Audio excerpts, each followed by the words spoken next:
You're tuning into Relationship Wednesday, where we don't sugarcoat shit. We expose the lies, we torch the manipulation, we rip the mask off codependency. This is the Bad Influence Podcast, the podcast they told you not to listen to. I'm Bjordan Banderas, and today I'm not handing you a Hallmark script. I'm handing you a mirror, because if you're tired of walking on eggshells in your relationship, that ends right now. Raw truth, real growth, let's get into it. And this is for both men and women. Let's get this straight, okay? I'm just talking from my own experience and for what I have seen other guys do and what other guys are doing. A man in love doesn't wait for the stars to align. He builds the damn sky. He doesn't whisper when the timing's right. He says, I'll make the time. He doesn't need a coach to teach him basic care. He studies her hard like it's the only textbook he'll ever need. Real love doesn't fold when life gets heavy. It plants its feet. It digs in and says, we're not breaking, we're building. Because a man who leads with his heart and his healing, he doesn't just try to make it work. No, he does not. He becomes the reason it works. So let's call it what it is. Excuses instead of effort? That's not love. That's convenience. Oh yes, that's just convenience. Access without accountability? That's not devotion. That's selfishness. He doesn't love you. He loves the way you hold him up while he avoids the work. And love doesn't stall. Love shows the fuck up.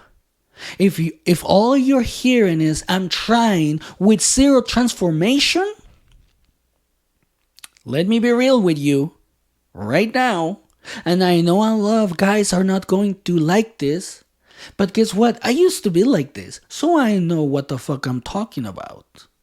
And guess what? I was able to change. And if I was able to change, why can you not change? I had to learn English in order for me to become a better husband. It's true.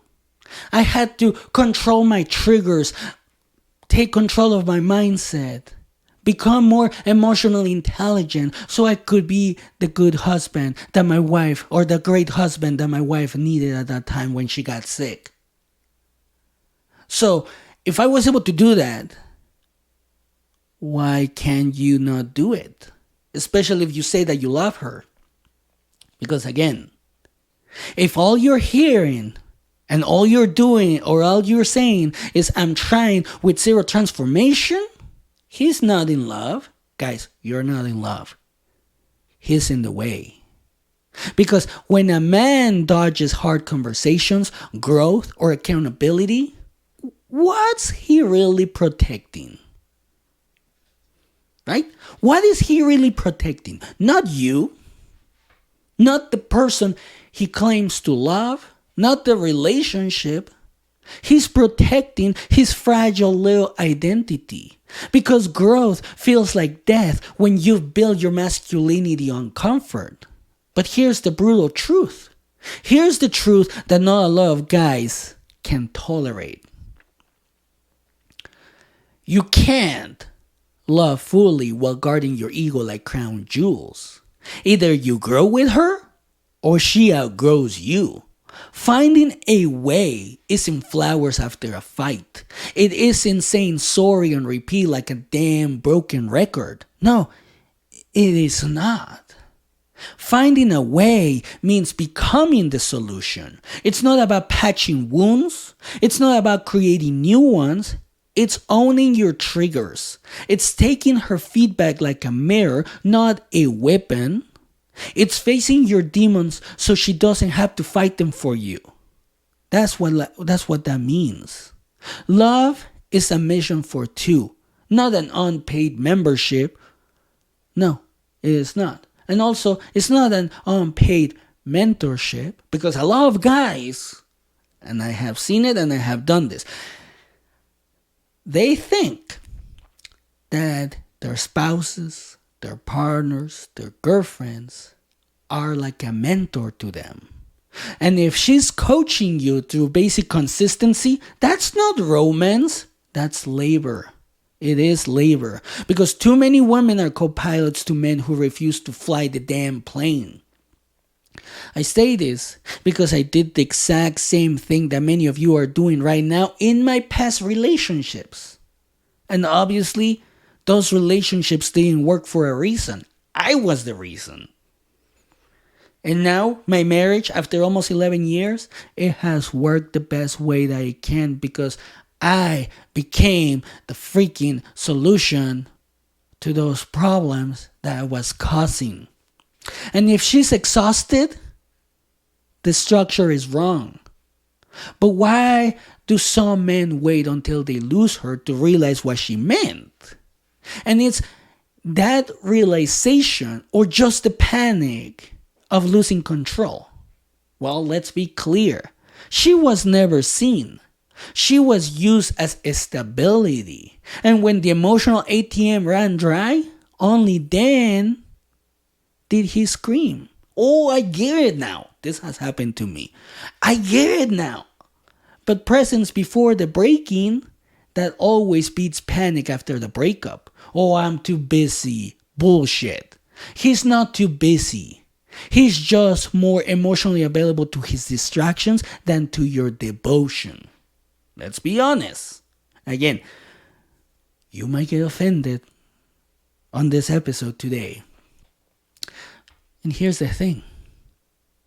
You say as a guy that you don't have time to be with her, spend with her, do things with her.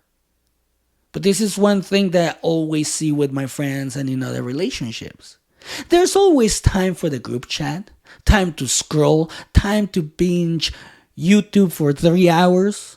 But when it comes to showing up, suddenly the calendar is booked. That's not scheduling. Let's be clear. That's avoidance. Because presence requires power. And boys outsource it. Men generate it. I've seen couples that have vibes without vision, and that's volatility. Love isn't built on we click. No. I don't know why.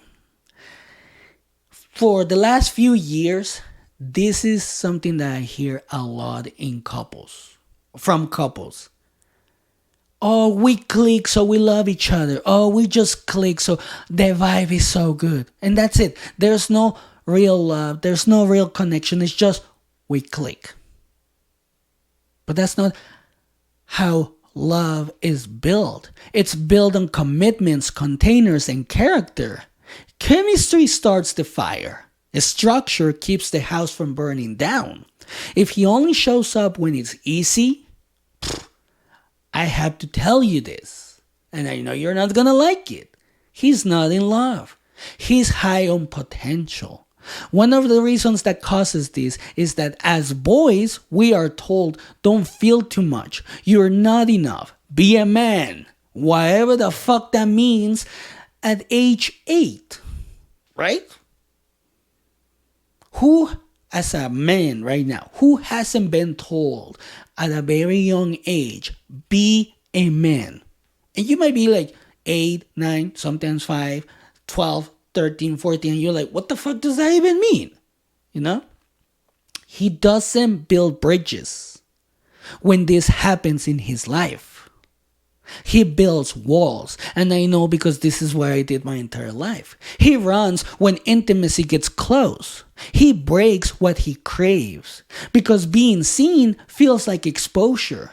But healing, healing turns that boy into a man who can hold love without crushing it. But you need self-leadership. No self-leadership, no real love. If a man can't lead himself mentally, emotionally, and spiritually, union collapses into dependency. A man who won't lead himself forces her to regulate his storms. And that's not love. Love isn't rescue, it's recognition. So picture this. You're standing outside her apartment, keys in one hand, silence in the other. The sun is setting and your stomach is sinking because you already know what is in waiting behind that door. Her smile, her warmth, her belief in you, all gone. And here's the worst part. You didn't cheat. No, you didn't cheat. You didn't hit her. No, you didn't hit her. You're better than that. You didn't scream. You just neglected. You ghosted the hard talks. You postponed her needs. You gave someday answers to right now pain. You were consistent. Yeah, consistent. Consistent the way drought is consistent. So she asked for presence. You gave performance. She needed safety. You handed her silence. Every time she begged for halfway, you nodded like a fucking bobblehead. Right? How many of you have done that? I know I'm guilty. And then, after bubbling like a fucking bobblehead, then stay glued to your comfort zone. You treated love like a vibe, not a structure. You brought flowers instead of leadership. You said, I'll do better, with no plans to become better. And tonight it's different. Yes, it is. No fight, no tears, no door slam. Just a note on the counter. Oh, this story is gonna get good, just so you know. The note isn't angry. It isn't cold. It's heartbreakingly calm. It says, I waited for you to become the man I believe you could be. You worked so hard to prove you weren't like the others. You forgot to love me like no one else would. Let it sink in. How many guys have been to something like that, right? How many of you have gone to something like that? Because that's what floors you. Because you didn't lose her to another man. You lost her to the version of you she kept hoping would show up. And it hits like a freight train. Let's be honest. Love isn't proven through panic after loss. It's built through presence before the breaking. It isn't what you say when you're scared to lose her. It's who you choose to become while she still believes in you. Real love doesn't live in potential. It lives in daily structure, not grand gestures, but quiet, consistent leadership. You must lead your body, your mind, your money, and your mission. It's true. That's what I had to do. And when I did that, my relationship changed. And to do this, you need to create containers, weekly check-ins, conflict frameworks, and sacred time. Replace performance with presence, phone down, eyes locked, full attention. Own your fucking patterns. Name the trigger, choose the counter habit, track the reps. Trade apology loops for process. Clarify agreements. This is something that you need to do in your relationship. You need to clarify the agreements, measure the behavior, and review the progress, because you also had to build safety. So you do that with consistency over intensity, truth over theatrics, and choose to do this every damn day, because decisions beat declarations. A man in love doesn't wait for the perfect moment. He makes every moment count. Presence over performance, effort over ego, healing over hiding. Build the sky, build the structure, build the love now. And remember, the choice is yours. And that's it for today. If this episode peeled back the mask on your relationship, don't ignore it. You deserve more than crumbs. Draw the damn line and smash that subscribe button so you don't miss the next truth bomb that actually changes lives. Share this with someone who needs to wake the hell up to real love, not manipulation. This is the Bad Influence Podcast. Until next time, know your worth, speak your truth, never flinch, and have a great day.